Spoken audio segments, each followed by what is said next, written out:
શ્રી ગણેશાય નમઃ. જય શ્રી કૃષ્ણ.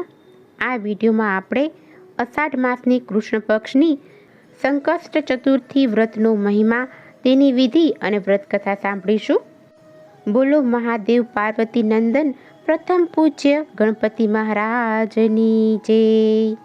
અષાઢ વદ ચોથ એટલે કે સંકષ્ટ ચતુર્થી. દરેક ચતુર્થીના સ્વામી ભગવાન શ્રી ગણેશ છે અને દરેક માસમાં 2 ચતુર્થી આવે છે, સુદ પક્ષની ચોથ અને વદ પક્ષની ચોથ.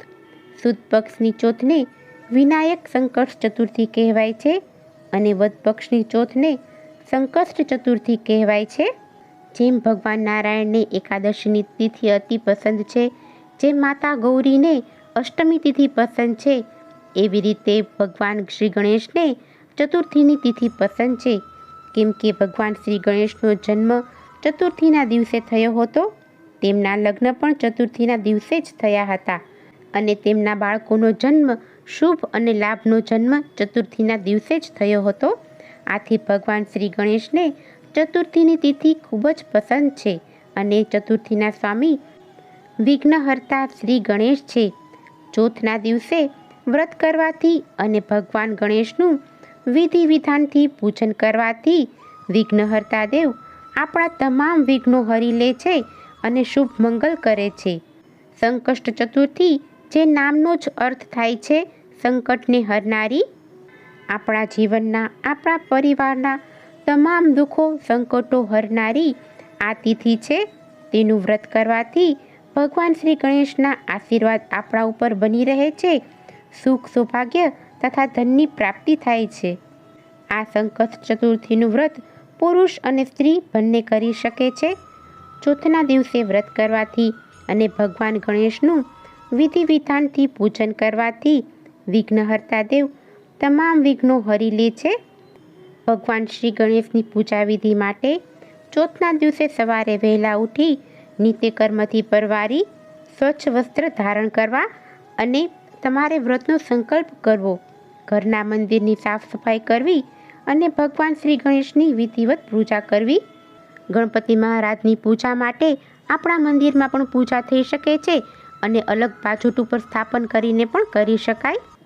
ભગવાન ગણેશની પૂરા વિધિ વિધાન સાથે પૂજા કરવી અને આ દિવસે ખાસ ભગવાનના શ્રી ચરણોમાં દુર્વા અર્પિત કરવા અને પ્રસાદમાં શક્ય હોય ત્યાં સુધી ચૂરમાના લાડુ ધરાવવા.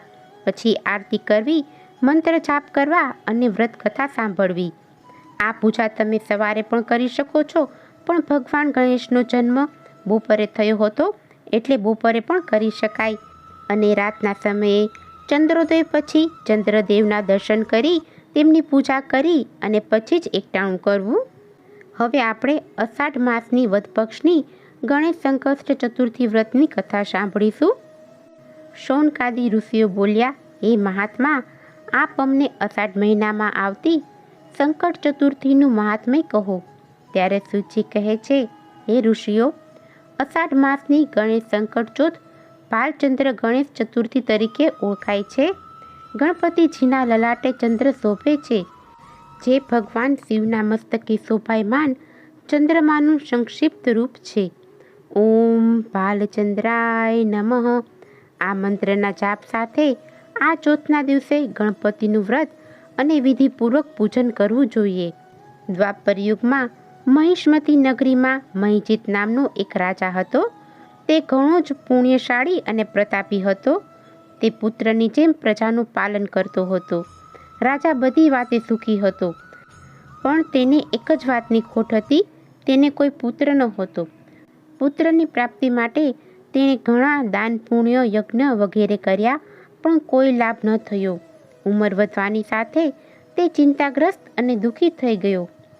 એક દિવસ તેણે નગરજનોને, વિદ્વાનો અને બ્રાહ્મણોને ભેગા કર્યા અને દુઃખી થઈને કહ્યું કે મેં કોઈ પણ જાતનું પાપ આચર્યું નથી, કોઈને રંજાડ્યા નથી અને કોઈ દિવસ પરાયું ધન લીધું નથી.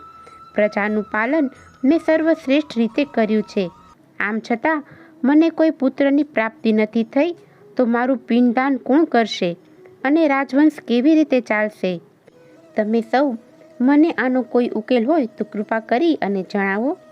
સર્વ એકત્રિત થયેલા સજ્જન પુરુષોએ તેમના જુદા જુદા અભિપ્રાયો આપ્યા. તેમાંનો એક બોલ્યો, રાજાજીએ દાન પુણ્ય તો ઘણા કર્યા છે.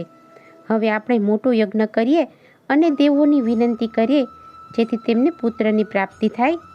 જ્યારે બીજા ભાઈ બોલ્યા કે સમગ્ર રાજ્યમાં દાંડી પીટાવો કે સર્વ નગરજનો રાજાને પુત્રની પ્રાપ્તિ થાય તે માટે પોતપોતાના ઈષ્ટદેવને પ્રાર્થના કરે. અંતે સર્વની ચર્ચાનો સાર એ નીકળ્યો કે રાજ્યના વિદ્વાનો, બ્રાહ્મણો તેમજ નગરજનો નગર ત્યજી વનમાં જઈ અને તપસ્યા કરે અને રાજાના પુત્ર પ્રાપ્તિ કર્મમાં સહભાગી બને. આમ સર્વ લોકોએ વન તરફ પ્રયાણ કર્યું. તેઓ એકાંત સ્થળ શોધી અને ત્યાં તપસ્યા કરવા ઈચ્છતા હતા. ત્યાં તેમને તપસ્યામાં લીન મુનિના દર્શન થયા. ભવ્ય લલાટ, મુખ પરની કાંતિ અને લાંબી શ્વેત દાઢી અને જટા તેમની ઉગ્ર તપસ્યાની ચાળી ખાતા હતા. પદ્માસનમાં બિરાજેલા મુનિ પ્રભુ સ્મરણમાં લીન હતા. સર્વે તેમની પાસે પહોંચી ગયા.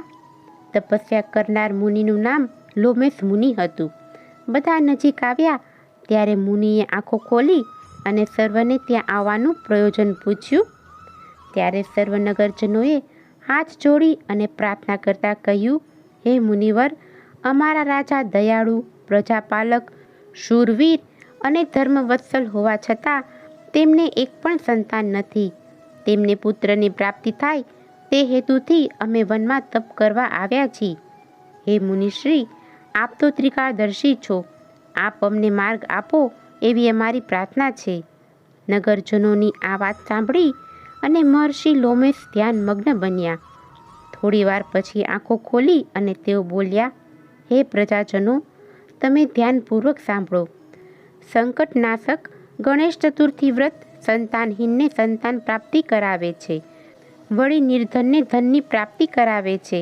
અષાઢ વદ ચોથના દિવસે એકદંત ગજાનનની પૂજા કરી અને વ્રતનો આરંભ કરો. વિધિવત પૂજન કરી વ્રત કરશો તો તમારું વ્રત જરૂર પડશે. મહર્ષિ લોમેશને સર્વએ બે હાથ જોડી અને પ્રણામ કર્યા. સૌ તેમનો આભાર માની અનુમતિ લઈ અને નગરમાં આવ્યા. રાજા મહિજીતને સર્વએ આ વાત જણાવી અને વ્રતની વિધિ કહી. ત્યારે રાજાએ અને પ્રજાએ ગણેશ સંકટ ચતુર્થી વ્રત કર્યું. વ્રતના પ્રતાપે રાણી ગર્ભવતી બન્યા અને પૂરા દિવસે પુત્રને જન્મ આપ્યો.